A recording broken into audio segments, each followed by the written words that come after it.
नमस्कार, आप देख रहे हैं द न्यूज़ इंडिया और मैं हूं आपके साथ शाहिद मलिक। आज हम बात करेंगे बजट की चर्चा। जी हां, आज हमारे साथ मौजूद हैं हैदराबाद के मशहूर चार्टर्ड अकाउंटेंट मधुसूदन अग्रवाल जी। अग्रवाल जी, मैं अपने दर्शकों की तरफ से आपका द न्यूज़ इंडिया में बहुत बहुत स्वागत करता हूं। द न्यूज़ इंडिया के दर्शकों को मेरा नमस्कार। मधुसूदन जी, सरकार ने जो 2018-19 का जो बजट पेश किया है, इसके अंदर कैसे टैक्स की छूट और क्या लाभ मिल सकता है हमारे दर्शकों को, जो हमें देख रहे हैं उनको किस तरीके से वो लाभ उठा सकते हैं, इसके बारे में थोड़ी जानकारी दें और किस तरीके से फ़ायदा ले सकते हैं वो लोग। इस बार का बजट सरकार ने इंटरिम बजट दिया है। उस इंटरिम बजट में कुछ प्रावधान सरकार ने सभी वर्ग के लोगों के लिए दिया है। इनकम टैक्स स्लैब में कोई छूट नहीं दी गई है, बट इनकम टैक्स रिबेट में सरकार ने 5 लाख रुपए तक इनकम वालों के लिए टैक्स माफ़ कर दिया है। ये एक कॉमन बात हुई है सबके लिए। जिनका भी इनकम टैक्सेबल इनकम 5 लाख रुपए तक है, उनको टैक्स भरने की ज़रूरत नहीं रहेगी। इसके अलावा सरकार ने और दो तीन दूसरे प्रोविजंस दिए हैं, जैसे सेकेंड हाउस रखने की। सेल्फ ऑक्यूपाइड हाउस में अब हम 2 सेल्फ ऑक्यूपाइड हाउस रख सकते हैं बिना किसी रेंटल नोशनल इनकम रेंट बताए हुए। मैं आपको यहाँ पे अग्रवाल जी रोकूंगा। मैं ये जानना चाहता हूँ, मेरे दर्शक भी जानना चाहते हैं कि 5 लाख रुपए तक की जो उनकी कमाई है, क्या उनको इनकम टैक्स भरना पड़ेगा या नहीं? टैक्स तो भरना पड़े, टैक्स में तो सरकार ने छूट दी है।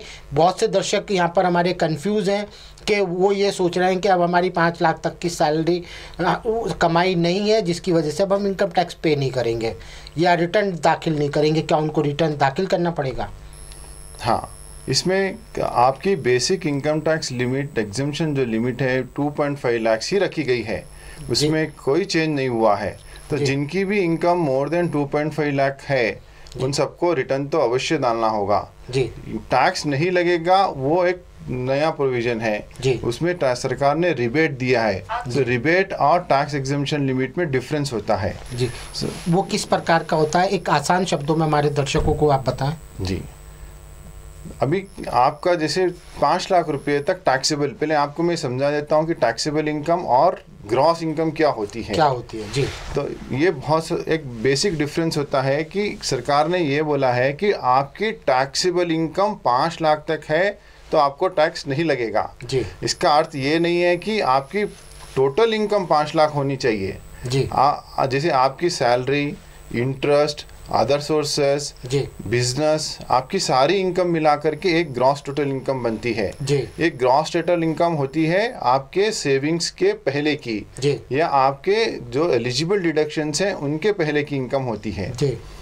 मान लीजिए आपकी सारी इनकम मिला के 8 लाख हो गई। 8 लाख समझिए, किसी की 70,000 रुपये सैलरी है, साल के उसके टोटल इनकम 8,40,000 आ रही है जी। तो 3 लाख रुपए उसका समझिए कि उसका किराया का, घर का किराया जा रहा है 1 लाख रुपए, या बच्चों की फीस जा रही है 1 लाख रुपए, वैसा खर्च हो रहा है। उसके बचते हैं 4,90,000 रुपए, तो उसको किस तरीके से टैक्स की छूट मिलेगी? हाँ, तो आपकी टैक्सेबल इनकम ही 4,90,000 हो गई। आप 8,40,000 कमा रहे हैं जी। लेकिन आप उसकी टैक्स प्लानिंग करते हैं, जैसे आपका हाउस रेंट अलाउंस आपको एग्जम्पशन मिल जाएगा। कितने तक का मिलेगा? हाउस रेंट अलाउंस का एक कैलकुलेशन है, तो उसका कैलकुलेशन हम आपको डिटेल में आगे बता देंगे जी। कि अलग अलग शहर के लिए, मेट्रो के लिए अलग होगा, नॉर्मल शहर के लिए अलग होगा जी। तो उसका एक फार्मूला होता है जी। वो कैलकुलेट करने से आपकी एलिजिबिलिटी आ जाएगी जी। तो वो आपका जितना आएगा वो एक आ जाएगा जी। प्लस आपको 1.5 लाख रुपए तक आपके बच्चों का एजुकेशन और अदर सेविंग्स का बेनिफिट ले सकते हैं। एनपीएस में 50,000 रुपए तक आप डिपॉजिट कर सकते हैं जी। आपका मेडिक्लेम एक्सपेंडिचर का बेनिफिट ले सकते हैं जी। ये सारे बेनिफिट लेने के बाद यदि आपकी इनकम 5 लाख के नीचे हो गई जी, तो आपको इसमें टैक्स नहीं देना पड़ेगा जी। तो 5 लाख आपकी टैक्सेबल, यही डिफरेंस होता है ग्रॉस इनकम और टैक्सेबल इनकम में। टैक्सेबल इनकम वो इनकम है जिसपे आपको टैक्स भरना होता है। ग्रॉस इनकम वो इनकम है जो आपकी एक्चुअल इनकम है और उसमें से आप फिर सेविंग करेंगे या सरकार ने कुछ छूटें दी हैं, जैसे आपका बैंक इंटरेस्ट आएगा। बैंक इंटरेस्ट पे पहले 10,000 रुपये था, अभी 40,000 रुपये तक एग्जेम्पशन हो गया है। तो 40,000 रुपये आपके ग्रॉस टोटल इनकम के बैंक इंटरेस्ट के लिए निकल जाएगा जी। बच्चों का एजुकेशन निकल जाएगा, हाउस रेंट निकल जाएगा, या आपका ओन हाउस है और आपने लोन ले रखा है तो उसका इंटरेस्ट और प्रिंसिपल निकल जाएगा जी। तो ये सब लिमिट जाने के बाद यदि आपका 5 लाख है तब आपको टैक्स भरने की ज़रूरत नहीं है। यदि 5 लाख से ज़्यादा है तो भरना पड़ेगा। लेकिन रिटर्न आपको देनी पड़ेगी। हाँ, रिटर्न देनी पड़ेंगी। रिटर्न भरने की लिमिट है 2.5 लाख जी। आपका अगर 2.5 लाख के ऊपर टैक्सेबल इनकम है तो आपको इनकम टैक्स रिटर्न तो अवश्य भरना है जी। सिर्फ इतना है, आपका टैक्स नहीं लगेगा। आप उसका कैलकुलेशन करेंगे और रिटर्न में ये बताएंगे कि मेरा ये कैलकुलेशन है, मेरी इनकम इतनी है, इसलिए मुझे ये रिबेट मिल रहा है टैक्स में और मैं टैक्स नहीं भर रहा हूँ जी। तभी आपको छूट मिलेगी। आप अगर रिटर्न नहीं फाइल करेंगे तो आप ये रिबेट नहीं क्लेम कर सकेंगे। दूसरी चीज़ में एक चीज़ सरकार ने कंज्यूमर को जो बजट के अंदर फ़ायदा दिया है वो किस प्रकार से दिया है, कैसे उनको समझ में आए कि हमें ये करना चाहिए जिससे हमें बजट के जो हमारा मैं माफ़ी चाहूँगा, जो हमें टैक्स का फ़ायदा उनको क्या क्या करना चाहिए बजट का के अंदर, टैक्स के अंदर उनको फ़ायदा मिल सके। इसके लिए आप बजट के प्रोविजंस को अच्छे से समझ सकते हैं या एक पेपर पे लिखिए आपको इनकम टैक्स में नेक्स्ट ईयर क्या क्या बेनिफिट है जी। आज आप ये ईयर क्या बेनिफिट है और बजट अभी नेक्स्ट ईयर के लिए होता है, नेक्स्ट फाइनेंशियल ईयर के लिए होता है बजट। सो आपका ये सारा जो बेनिफिट है ये आपको स्टार्ट होगा 1 अप्रैल 2019 से 2019। सो आप सरकार आपको बजट 2 महीने पहले देती है। आप टैक्स प्लानिंग कर सकते हैं कि मुझे नेक्स्ट ईयर में कैसे प्लान करना है जी। सो आप प्रॉपर टैक्स प्लानिंग करके टैक्स बचा सकते हैं इसमें।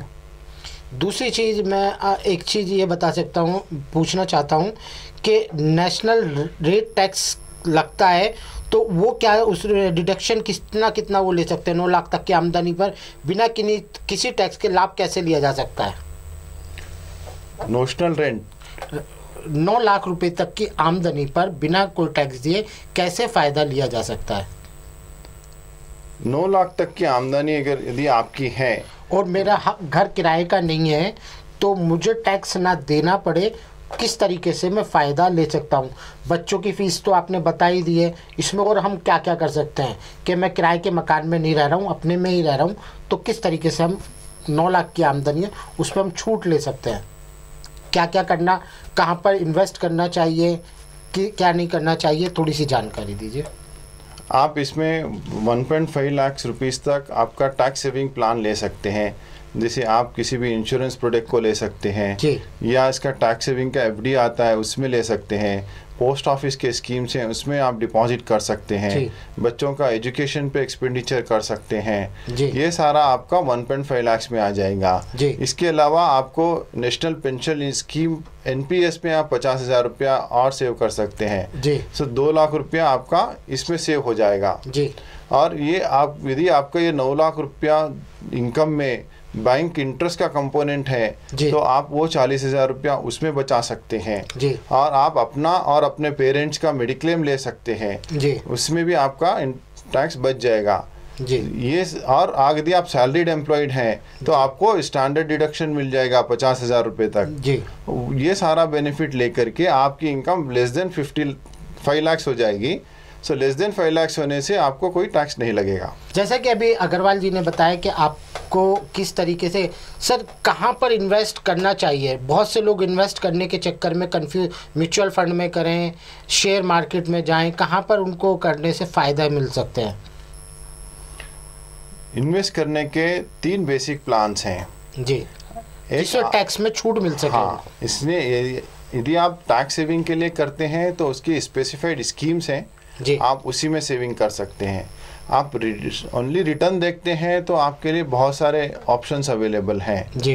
नहीं, आप इंश्योरेंस देखता है, आपकी सिक्योरिटी देखते हैं तो उसके अलग ऑप्शंस हैं जी। और ये तीनों का कॉम्बिनेशंस भी आपको मिल जाएगा। जैसे आप LIC जाएंगे तो आपको इंश्योरेंस भी मिल जाएगा, इन्वेस्टमेंट भी मिल जाएगा और आपका टैक्स रिबेट भी मिल जाएगा। आप किसी भी कंपनी का इंश्योरेंस प्रोडक्ट ले सकते हैं। आपको इंश्योरेंस प्रोडक्ट नहीं लेना है तो पोस्ट ऑफिस के काफ़ी सेविंग्स हैं जी। बैंक के FDs हैं जिसमें आपको ये रिटर्न भी आएगा और टैक्स का सेविंग्स भी हो जाएगी। इसके अलावा आपको ये दोनों ही नहीं चाहिए तो आप और कहीं इन्वेस्ट कर सकते हैं, जैसे शेयर मार्केट में कर सकते हैं या दूसरे स्कीम्स में भी इन्वेस्टमेंट कर सकते हैं। उनको टैक्स पे छूट मिलेगी? हाँ, गवर्नमेंट ने जो स्कीम्स स्पेसिफाइड की हैं वो स्कीम्स में इन्वेस्ट करने से आपको छूट मिलेगी जी। जैसे इंश्योरेंस के स्कीम्स हैं, लाइफ इंश्योरेंस के स्कीम्स हैं, उसमें आपको छूट मिल जाएगी। पोस्ट ऑफिस में आप एनएससी खरीद सकते हैं, उसमें आपको छूट मिल जाएगी। बैंक में आप फिक्स डिपॉजिट कर सकते हैं, टैक्स सेविंग फिक्स डिपॉजिट उसमें मिल जाएगी। सर जैसे बजट के अंदर अनऑर्गेनाइज सेक्टर के मजदूरों के लिए लोगों के लिए सरकार ने पेंशन स्कीम चालू की है, तो उन लोगों को कैसे फ़ायदा मिलेगा? उनको क्या करना चाहिए जो पेंशन के दायरे में आ जाए? और उनको 3,000 रुपये महीना सरकार देने का, जो 60 साल के, कितनी कम से कम एज कितनी होनी चाहिए, ज़्यादा से ज़्यादा कुछ सरकार ने बताया है क्या इसमें? ये सरकार का एक बहुत अच्छा प्रोविज़न है एक आम जनता के लिए, अनऑर्गेनाइज लेबर सेक्टर के लिए, क्योंकि अनऑर्गेनाइज सेक्टर में इनको कोई रिटायरमेंट वाला बेनिफिट होता नहीं है जी। ऑर्गेनाइज सेक्टर में कुछ रिटायरमेंट होगा या कुछ फंड जमा हो जाएगा पीएफ में जी। तो ये पीएफ टाइप का ही एक फंड होगा जी, जिसमें अनऑर्गेनाइज लेबर या जो भी छोटे व्यापारी हैं या जिनको भी इसमें जाना है वो लोग इसमें अलग अलग एज दी है सरकार ने। 18 साल से ये स्कीम शुरू हो जाएगी। तो छोटी एज के लोग को 55 रुपया महीना और एज ज़्यादा होने के बाद 100 रुपया महीना अपनी तरफ से डिपॉजिट करना होगा। उतना ही पैसा सरकार उसमें इन्वेस्ट करेगी और उस पर सरकार आपको इंटरेस्ट या किसी ना किसी लॉयल्टी एडिशन के रूप में बेनिफिट देगी। और ये जब आपकी पेंशन लायक एज हो जाएगी 55-60, आप सरकार जो भी तय करेगी उस एज के बाद आपको हर महीना इसमें से पेंशन मिलेगी। ये सरकार ने अभी तक स्कीम फुल नहीं दिया है, बजट में सिर्फ यही बताया है कि इस टाइप की स्कीम रहेगी और ऐसा होगा। इसका सारा रूल्स एंड रेगुलेशंस अभी सरकार फ्यूचर में लेके आएगी, तब ये स्कीम चालू हो जाएगी। मैं आपसे एक चीज़, बहुत से लोगों का सवाल है कि जब मैं टैक्स देता हूँ, सबको सरकार पेंशन के लिए प्रावधान दे रही है, तो टैक्स पेयर को क्यों पेंशन नहीं दे रही? क्यों उनके पैसों में से, टैक्स के पैसों में से 10% सरकार पेंशन में इस्तेमाल क्यों नहीं कर रही? क्योंकि वो भी तो कर दे रहे हैं, टैक्स दे रहे हैं, आज उनको भी तो पेंशन मिलने का हक है, क्यों सरकार नहीं कर पा रही? ये सवाल मेरा आपसे है। जी बिल्कुल, सरकार को करना चाहिए। मैं ये क्वेश्चन सरकार से काफ़ी समय से करता हूँ और मेरा काफ़ी समय से रिक्वेस्ट भी है, जो भी व्यक्ति टैक्स भरता है इंडिविजुअल कैपेसिटी में, एटलीस्ट इंडिविजुअल कैपेसिटी में उसने जो भी टैक्स भी भरा है उसका एटलीस्ट 10% सरकार एक पेंशन फंड में दे और सरकार अपनी तरफ से भी 10% दें, जैसे दूसरे स्कीम्स में सरकार देती है इक्वल अमाउंट। सो वो पेंशन फंड जब जमा हो जाएगा तो एक टैक्स पेयर को बेनिफिट होगा, वो अपने मेडिकल के लिए, एजुकेशन के लिए या रिटायरमेंट बेनिफिट के लिए इसको यूज़ कर सकता है। तो ये सरकार से ये बहुत रिक्वेस्ट है कि सभी टैक्स पेयर का कम से कम 10% उसके पेंशन स्कीम में जमा कराया जाए। दूसरा सबसे बड़ा सवाल यही उठ रहा है कि सब कह रहे हैं आम जनता का बजट है, लेकिन किसानों को इससे क्या फ़ायदा? इस बजट से किसानों को क्या फ़ायदा? सरकार ने किसानों के लिए 2 बड़े बेनिफिट किए हैं इसमें। एक 6,000 रुपया उनको हर वर्ष दिया जाएगा, जो कि 2003 इंस्टॉलमेंट में होगा।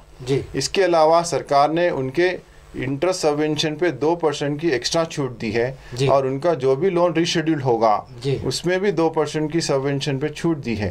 तो ये 2 डायरेक्ट बेनिफिट दिए हैं सरकार ने इनको। ये बेनिफिट वो एक उन्होंने लगा दिया है कि 2 एकड़ ज़मीन की जिसके पास है उन्हीं को मिलेगा। अब जो 5 एकड़ ज़मीन वाले हैं तो वो क्या करेंगे, या 10 एकड़ वाले तो उनको क्या होगा? उनको ये बेनिफिट क्यों नहीं दे रही सरकार? क्योंकि किसान आज देश की सबसे लच्चर और ख़राब स्थिति में आज देश का किसान है। उसके लिए आप सरकार से या आम जनता से या बिजनेसमैन से कुछ अपील करेंगे क्या? सरकार ने इसमें 2 हेक्टेयर तक ज़मीन की बात कही है जी। तो जिसके पास भी 2 हेक्टेयर ज़मीन है उसको ये सीधे बेनिफिट दिया जाएगा और हम उम्मीद करते हैं कि फ्यूचर में सरकार इसमें रिफॉर्म्स लाएगी, बाकी लोग को भी इंक्लूड करेगी। ये ट्रायल बेसिस पे स्टार्ट किया है सरकार ने। सब इसके जैसे जैसे आएंगे डिटेल्स उस हिसाब से शायद सरकार और करेगी, और हम रिक्वेस्ट करते हैं सरकार से कि बाकी लोग को भी किसी बहाने किस तरह से दिया जा सकता है बेनिफिट तो देना चाहिए। जी तीसरा एक सवाल है किसान क्रेडिट कार्ड का लाभ पशुपालन मछली पालन को भी मिलेगा, तो उनको किस प्रकार से किसानों को क्रेडिट कार्ड का लाभ जो टैक्स 2% सरकार दे रही है किस तरीके से? हाँ, सरकार अब आज जो 2% इंटरेस्ट का बेनिफिट किसान को दे रही है, वह बेनिफिट वो पशुपालन और मछली पालन समुदाय को भी देना चाहती है। इसलिए सभी सुविधाएं सरकार ने, जितनी सुविधाएं किसान की बराबर होती है, उसी सभी की सभी सुविधाएं ये दो बिजनेसेस को भी देने का बात कही है। तो ये लोग भी किसान क्रेडिट कार्ड वाली सुविधा ले सकते हैं, ये भी अपना कार्ड बना सकते हैं, और ये किसान को जिस प्रकार इंटरेस्ट में छूट मिलती है वैसे इनको भी छूट दी जाएगी। सबसे बड़ी चीज़ मैं आपसे एक चीज़ पूछ लेता हूँ, सरकार ने स्टैंडर्ड डिडक्शन इंक्रीज जो किया है वो किस प्रकार से किया है? ये हर सैलरीड एम्प्लॉयड को मिलेगा। लास्ट ईयर ही सरकार ने इसको शुरू किया था। 40,000 रुपया स्टैंडर्ड डिडक्शन उसकी ग्रॉस सैलरी में से मिल जाएगा। अभी इन्होंने इसको 50,000 रुपया कर दिया है जी। सो अभी सभी सैलरीड एम्प्लॉयज़ को उनकी टोटल इनकम में से टैक्स भरने से पहले 50,000 रुपया एज ए एग्जेम्पशन मिल जाएगा। उसी के बाद उनकी टैक्सेबल इनकम काउंट होगी। यानी कि जो उनको कोई सैलरी एम्प्लॉई है 5,50,000 होती है तो 50,000 रुपये डिडक्ट कर सकते हैं, डायरेक्ट डिडक्ट कर सकते हैं, डायरेक्ट डिडक्ट कर सकते हैं। अभी जैसे टैक्स पेयर हैं उनको टीडीएस मिलता है, टीडीएस के अंदर परेशानी सरकार कर रही है 24 घंटे में मिल जाएगा, क्या टीडीएस के फ़ायदे लोगों को मिलेंगे? हाँ ज़रूर मिलेंगे। पहले समय में क्या होता था, टीडीएस आपको 6 महीना भी लग जाता था, 1 साल भी लग जाता था रिफंड आने के लिए। हालांकि सरकार उस पर इंटरेस्ट भी देती थी, बट फिर भी काफ़ी टाइम लगता था। इसमें क्या, जो छोटे बिजनेसमैन हैं या जिनकी मार्जिन बहुत कम होती है बिजनेस में, उनका 10% टीडीएस कट जाता है। 2% से 10% जब भी टीडीएस कट जाता है और उनकी मार्जिन कम है तो उनका सारा मुनाफा तो उसी में अटक जाता था जी। अभी सरकार ये 24 घंटे में रिफंड देगी, तो 24 घंटे में रिफंड आने से उनका पैसा भी इमीडिएट आ जाएगा, और इससे एक दिन में आपका रिटर्न प्रोसेस हो जाएगा और आपके हाथ में पैसा बैंक में आ जाएगा। ये सारा प्रोसेस ऑनलाइन होगा, फेसलेस होगा। सरकार ने इसी के साथ सारा असेसमेंट स्क्रूटनीज भी फेसलेस कर दिया है। तो कोई टैक्स एक्सपर्ट किसी कॉर्नर में किसी सिटी में बैठ के करेगा तो आपको डिपार्टमेंट आने की ज़रूरत ही नहीं रहेगी जी। एक सवाल ये कि पहले एक घर था होता था तो उसको अब 2 घर सरकार ने किया, उसका क्या बेनिफिट है? हाँ, पहले ऐसा होता था जिसे किसी के पास एक से ज़्यादा घर किसी के हैं तो एक ही घर को आपका सेल्फ ऑक्यूपाइड घर माना जाता था, यानी ये माना जाता था कि आप उस घर में रहते हैं, बाकी दूसरा घर आपने किराए पे दिया है, नहीं दिया है तो भी उसका नोशनल रेंट माना जाता था और उस पर आपकी टैक्सेबल इनकम में जोड़ दिया जाता था और आपसे टैक्स लिया जाता था। अभी सरकार ने ये सोचा है और आजकल के देखा है कि लोग एक सिटी में घर रखते हैं अपने पेरेंट्स के लिए या बच्चों के लिए, और दूसरी सिटी में जब उनका ट्रांसफ़र हो जाता है या किसी भी कारण से काम करते हैं तब वहाँ भी एक और घर ले लेते हैं। तो साधारणतः काफ़ी लोगों के 2-2 घर होते हैं, और लेकिन एक घर पे उनको ज़बरदस्ती टैक्स भरना पड़ता है, नोशनल रेंट डिक्लेयर करके। अब यानी कि वो 2 घर हैं तो दोनों घरों पे एक टैक्स नहीं देना है, टैक्स नहीं देना पड़ेगा। तो ये एक घर सरकार मानती थी, अब 2 घर उनके रहने के लिए मानती है। तो ये बहुत बड़ा रिलीफ है। ये सिर्फ मिडिल क्लास या छोटे लोगों के लिए नहीं है, ये इर्रेस्पेक्टिव ऑफ इनकम है, किसी की भी कितनी भी इनकम रहने दो उसके 2 घर छूट मिलती है। तो इससे आपको हायर क्लास के लोगों को भी छूट मिल जाएगी। एक में जैसे रेंट के अंदर क्या छूट मिल सकती है, लिमिट क्या है, इंक्रीज क्या किया सरकार ने? रेंट में जैसे अभी हमने बात की है कि सरकार ने 2 हाउस को सेल्फ ऑक्यूपाइड माना है। इसके अलावा सरकार ने टीडीएस में छूट दी है। पहले 15,000 रुपया महीना यानी 1,80,000 रुपीज़ ईयरली पे आपको टीडीएस काटना होता था, अभी वो 2,40,000 कर दिया है सरकार ने इसमें। और आपके सेल्फ ऑक्यूपाइड हाउस पे आपको अगर हाउसिंग लोन है तो उसका इंटरेस्ट बेनिफिट मिल जाएगा 2 लाख रुपए तक। आपका उसका प्रिंसिपल आपके सेविंग्स में काउंट हो जाएगा 1.5 लाख में। प्लस सरकार ने एक और अच्छा बेनिफिट दिया है कि आपका पहले कैपिटल गेन लगता था एक हाउस के ऊपर, जितने हाउस आप इन्वेस्ट करेंगे सेल्फ ऑक्यूपाइड हाउस में, अब इसको भी 2 कर दिया है, लाइफ टाइप में 1 अपॉर्चुनिटी दी है। सो आप उसमें कैपिटल गेन भी बचा सकते हैं। एक छोटा सा मैं आपसे एक सवाल और लूँगा जी। चार्टर्ड अकाउंटेंट या आम लोगों को आप बड़े लोगों को छोड़ के आम लोगों के लिए ये बजट बनाया गया है कि ये आम बजट है, तो ये आप किस प्रकार से देखते हैं? आपके चार्टर्ड अकाउंट के नज़रिए से छोड़ के इस बजट को क्या देखते हैं? हाँ, एक साधारण आदमी, आम लोगों के लिए तो ये बहुत अच्छा बजट बनाया है सरकार ने। इसमें बहुत कम प्रोविज़न लाए हैं सरकार, लेकिन जितने प्रोविज़न लाए हैं बहुत बेनिफिट दिए हैं। आपका एग्रीकल्चर पे बेनिफिट है, आपके इनकम टैक्स स्लैब में बेनिफिट है, इंडस्ट्रीज़ में बेनिफिट है। सो आप ये आम बजट आम लोगों के लिए तो टैक्स सेविंग ही है, और जब आपकी टैक्स सेविंग होगी तो आपकी एक्सपेंडिंग कैपेसिटी बढ़ जाएगी, आपकी सेविंग कैपेसिटी बढ़ जाएगी। मैं एक आपसे आखिरी सवाल लूँगा जी। लोगों का कहना है कि जब मैं इनकम टैक्स दे रहा हूँ तो मुझे, जैसे अभी मैंने आपसे थोड़ी देर पहले भी किया था, क्या सरकार को उनका पैसा पीएफ में डालना चाहिए या नहीं? बिल्कुल डालना चाहिए सरकार को। जो आज हम टैक्स भरते हैं, लाइफ टाइम में काफ़ी टैक्स भरते हैं हम, और तो हमारे पैसे में से कुछ हमारे लिए भी होना चाहिए। जो सेल्फ एम्प्लॉयड होता है या जिसकी सरकारी नौकरी नहीं होती है या जिसका पीएफ नहीं होता है, उस बंदे के पास में रिटायरमेंट का कोई बेनिफिट ही नहीं होता है, कोई प्लान ही नहीं होता है, कोई प्लान ही नहीं होता है। तो हम जो टैक्स भरते हैं एक साधारण आदमी जो भी टैक्स भरता है, उसमें से उसका 10% सरकार उसी के पीएफ में जमा करा सकती है। एक सवाल और मैं लूँगा। अनऑर्गेनाइज कोई संगठन है, कोई मजदूर है, उसको पढ़ा लिखा नहीं है, उसको पेंशन के लिए, और जैसे मैंने पूछा था पहले भी जी कि जो वो अपने जॉब करते वक्त मर जाता है या किसी दुर्घटना हो जाती है जिसमें उसकी डेथ हो जाती है, तो उसको क्या करना चाहिए जो उसके पहले मरने के बाद उसको फ़ायदा मिल सके? उसको क्या करना चाहिए, किस तरीके से पीएफ लेना चाहिए? क्योंकि वो पढ़ा लिखा नहीं है, क्या उसको करना चाहिए? इसमें दो प्रोविजंस हैं। एक, सरकार अपनी ओर से ईपीएफ अकाउंट में से उसको पैसा देती है, उसकी भी लिमिट उन्होंने बढ़ा के 6 लाख कर दी है। ये बहुत अच्छा वेलकम स्टेप है सरकार का। तो आप को चाहिए कि आप उसमें रजिस्टर करें अपने आप को। और दूसरा ये है कि आप इंश्योरेंस ले सकते हैं। इसमें इस बार सरकार ने प्रधानमंत्री योजना के अंतर्गत भी इंश्योरेंस दिया है। बैंक अकाउंट रखने से वहाँ भी बहुत कम अमाउंट में इंश्योरेंस ले सकते हैं, या बाहर किसी भी कंपनी से आप इंश्योरेंस ले सकते हैं। और सबसे अच्छा बेनिफिट है, सरकार जो 6 लाख रुपए दे रही है, आप उसका फ़ायदा ले सकते हैं। आप उसमें रजिस्टर करिए, अपने आप रजिस्टर्ड करिए। सबसे बड़ी बात मैं अपने दर्शकों को बता दूंगा, जो आप अनऑर्गेनाइज संगठन या किसी ऐसी जगह पर काम करते हैं जहां कोई रजिस्ट्रेशन कुछ नहीं है, तो आप अपना एक अकाउंट खोल सकते हैं। उसके अंदर 55 रुपये, जैसे कि अग्रवाल साहब ने बताया था कि 55 रुपये आपको 18 साल से 30 साल तक के लोगों को 55 रुपये, उसके बाद 3 स्लैब बनाए गए हैं, उसी हिसाब से आपके पैसे। लेकिन मैं अग्रवाल साहब एक चीज़ और पूछना चाहूँगा, सरकार ने खोला भी नहीं है, ज़्यादा से ज़्यादा एज कितने लोग ये ले सकते हैं? समझो मैं 55 साल का हूँ, मैं आज भी मजदूरी कर रहा हूँ और मुझे पेंशन प्लान चाहिए, तो मुझे क्या करना होगा? इसके बारे में प्रोसीजर सबका सेम रहेगा।